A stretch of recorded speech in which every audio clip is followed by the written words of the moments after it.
আপনি কোনো ফার্টিলিটি ক্লিনিকে যান, আপনার ট্রান্সভাজিনাল আল্ট্রাসাউন্ড হয়, সেখানে আপনাকে দেখে বলা হয় যে আপনার চকলেট সিস্ট আছে। তো আমরা জানবো এই চকলেট সিস্টটা কি। চকলেট সিস্ট হলো মহিলাদের যে এন্ডোমেট্রিয়াম থাকে, যেটা জরায়ুর ভেতরে যে লাইনিংটা থাকে সেটাকে বলা হয় এন্ডোমেট্রিয়াম। এই এন্ডোমেট্রিয়ামটা প্রত্যেক মাসে কিন্তু আস্তে আস্তে পুরু হয় পিরিয়ড হওয়ার পরে। তারপরে যখন এটি প্রেগন্যান্সি আসে, সেখানে কিন্তু এই এন্ডোমেট্রিয়াম লেয়ারেই আপনার বেবি কিন্তু প্রতিস্থাপন হয় ও সেখান থেকেই পুষ্টি লাভ করে। যদি প্রেগন্যান্সি কোনো কারণে না হয়, তখন এই লেয়ারটি কিন্তু পিরিয়ডের সময় খসে বেরিয়ে যায় অ্যাজ এ মেনস্ট্রুয়াল ফ্লো।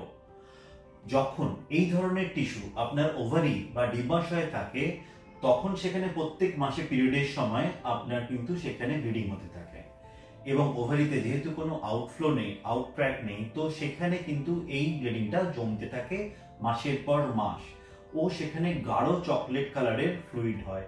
এটাকেই আমরা বেসিক্যালি চকলেট সিস্ট বলে থাকি।